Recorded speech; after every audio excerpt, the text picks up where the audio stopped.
La primera prueba de heterocesticidad de la que vamos a hablar en estos videos que quedan de esta semana es la prueba de Goldfeld-Quandt, ¿sí? Em, a ver, en esta prueba la vamos a plantear también dando un ejemplo particular, tal vez, ¿sí? de forma de heterocesticidad, que es que la varianza del error, si hubiera heterocesticidad, está relacionada con el cuadrado de la variable, de una de las variables explicativas de la ecuación de regresión, la variable XJ.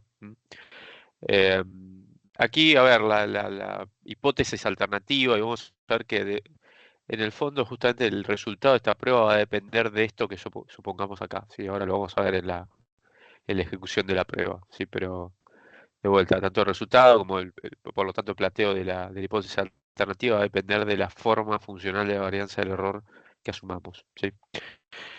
Entonces, ¿en qué consiste esta prueba? Lo primero que debemos hacer es ordenar los datos, ¿sí? de la muestra aunque estemos trabajando de acuerdo a la magnitud de la variable, ¿sí? o de la transformación de la variable que consideramos que está relacionada con la varianza del error. En este ejemplo que vamos a hacer nosotros, xj cuadrado. O sea, ordenamos los datos de acuerdo a la magnitud de xj cuadrado.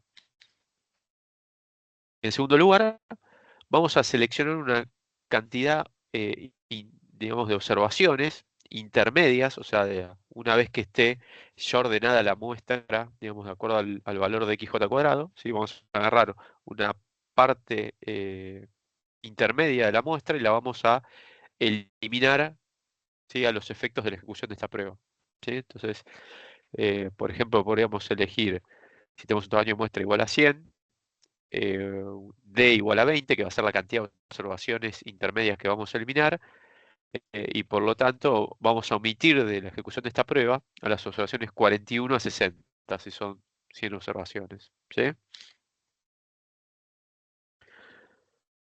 Y vamos a estimar ahora que hemos eliminado esas observaciones intermedias, dos regresiones separadas. Una para valores bajos de xj cuadrado, ¿sí? que en este ejemplo que damos aquí serían las observaciones 1 a 40, ¿sí? Y una regresión para valores altos de xj cuadrado. Es decir, observaciones 61 a 100 en este ejemplo que hemos dado aquí en el paso 2, ¿sí? ¿Ok? Entonces, con estas dos regresiones las vamos a estimar, ¿sí? De esta forma, y vamos a computar la suma de residuos al cuadrado de cada regresión. Es decir, la suma de residuos al cuadrado de la regresión con valores bajos y la suma de residuos al cuadrado de la regresión con valores altos, ¿sí? de xj cuadrado. Sí que se computarían de esta manera, digamos. Esto sería desde i igual a 1 hasta 40 en este ejemplo, y esto desde igual a 61 hasta 100, ¿sí? En este ejemplo de vuelta aquí. Y calcularíamos el estadístico empírico después, que va a surgir del cociente entre ambas sumas de residuos al cuadrado. Y sigue una instrucción f de n de core con n-2, perdón, n-d menos 2 por k más 1 grados de libertad. ¿Sí? Es decir, n menos eh, eh, la cantidad de observaciones que omitimos, ¿sí? N es el tamaño de muestra original, o sea, en el ejemplo anterior de vuelta 100, ¿sí? D es 20 en el ejemplo anterior, si es la cantidad de observaciones que omitimos. Y 2 por k más 1 sería la cantidad de parámetros estimados entre los dos, ¿sí? Entre las dos regresiones. Y todo eso dividido 2. O sea que en realidad lo que estamos haciendo esto en el numerador y el denominador. Digo, ¿qué es esta fórmula? En cada caso es la cantidad de, digamos, de grado de libertad con que estime el modelo correspondiente a valores altos y con que estime el modelo correspondiente a valores bajos. Lisa y llanamente es eso, ¿sí? Esta fórmula. Que lo que se estila en general es justamente que ambos modelos se estimen con la misma cantidad de grados de libertad, es lo que se estila en general, ¿sí? Entonces, estos serían los grados de libertad del numerador y del denominador, que en este caso se estila que sean iguales, ¿sí? En general. Este estadístico sigue esta distribución F asumiendo dos cosas, ¿sí? Normalidad de los errores y que no hay correlación serial, ¿sí? Entonces, si podemos suponer eso, este estadístico empírico lo podemos comparar contra el valor crítico, ¿sí? Que surge de una distribución F teórica con una probabilidad acumulada de 1 menos alfa, ¿sí? Donde alfa es el nivel de significatividad, y con estos grados de libertad, ¿no? Con estos grados de libertad aquí. A ver, fíjense que lo que hace la prueba es comparar la suma de residuos al cuadrado de cada regresión, la que corresponde a valores altos y a valores bajos, ¿sí? De xj al cuadrado en este ejemplo. Con lo cual, y bueno, y fíjense que la suma de residuos al cuadrado es nada más y nada menos que el numerador de la varianza.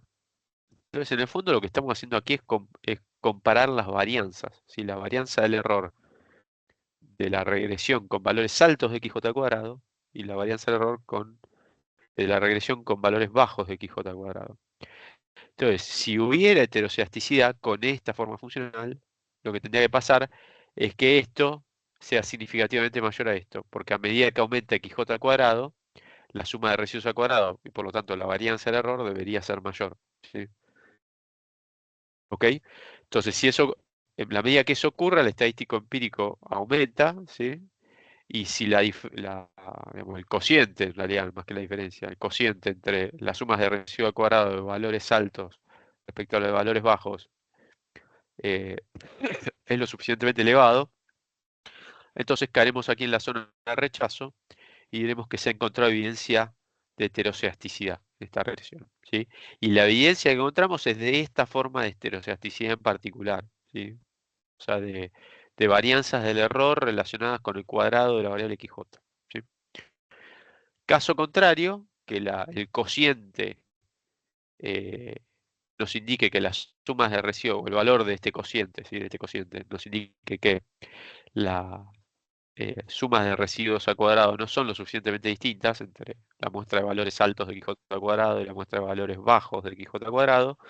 Entonces quedaremos por aquí, en la zona en blanco de la distribución, no rechazaremos la hipótesis nula y diremos que no se ha encontrado evidencia de heterocedasticidad, ¿sí? No se encontró evidencia suficiente de heterocedasticidad. Con lo cual podemos seguir trabajando bajo el supuesto de homocedasticidad. ¿Mm? Algunos comentarios sobre esta prueba, ¿sí? Las desventajas, tal vez más que comentarios en principio, es que se chequea heterocedasticidad solo asociado a la variable utilizada en la hipótesis alternativa, que fíjense que es la variable con que se preordenan los datos, ¿no? A la hora de ejecutar la prueba.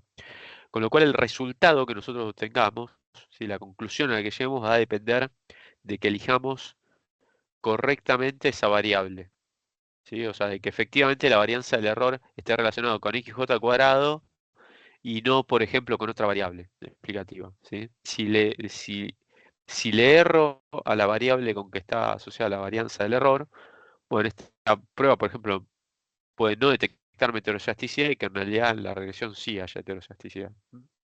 ¿Ok? La elección de D también puede alterar el resultado de la prueba, a veces arbitraria, ¿sí? La cantidad de observaciones que elijo eh, omitir es arbitraria. Aquí lo que se recomienda es que no sea una cantidad muy pequeña de observaciones, porque dentro del tamaño de muestra con que estamos trabajando, ¿no? Porque básicamente, fíjense que la omisión de esta fracción intermedia de observaciones lo que hace es ayudarnos a que las sumas de residuos al cuadrado de una parte de la muestra y de la otra se diferencien lo suficiente, ¿no? Omitir esa parte intermedia donde se deberían parecer las sumas de residuos al cuadrado, ¿sí? De hecho, la prueba, a ver, podríamos ejecutarla con d igual a 0, lo que pasa que, de vuelta, podría ocurrir que no nos detecte la heterocedasticidad, ¿sí? Perdón, y otra cuestión que es relevante respecto a D es que tampoco conviene que sea muy elevado en relación al tamaño de la muestra, porque si no, las dos regresiones que estime, la de valores bajos y valores altos, se van a estimar con pocas observaciones y bueno, los resultados que obtenga pueden ser poco robustos, ¿no? O sea, puede ser que cambien si agrego una observación o unas pocas observaciones de un lado y del otro. Eh, y bueno, la prueba tiene requisitos de supuestos, así que a ver, esto es una desventaja en relación a otras pruebas de las que vamos a hablar, pero bueno, las pruebas estadísticas muchas veces requieren supuestos, ¿no? No es una ventaja en sí mismo, sino que bueno, vamos a ver que hay otras pruebas posteriores a la Goldfein Quant que no tienen estos requisitos de supuestos, ¿sí?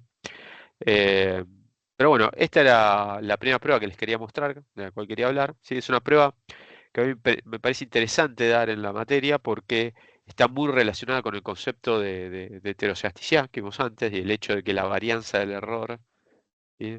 Y también con el procedimiento mínimo cuadrado ponderado, ¿no? O sea, el hecho de que la varianza del error esté relacionada con una variable explicativa o una transformación de la variable explicativa a los efectos de ejecutar la prueba, guarda mucha relación con eso, ¿no? Pero bueno, en los siguientes videos vamos a seguir hablando de otras pruebas de heteroseasticidad que probablemente sean de uso un poco más difundido que la de Wolfram y Quant.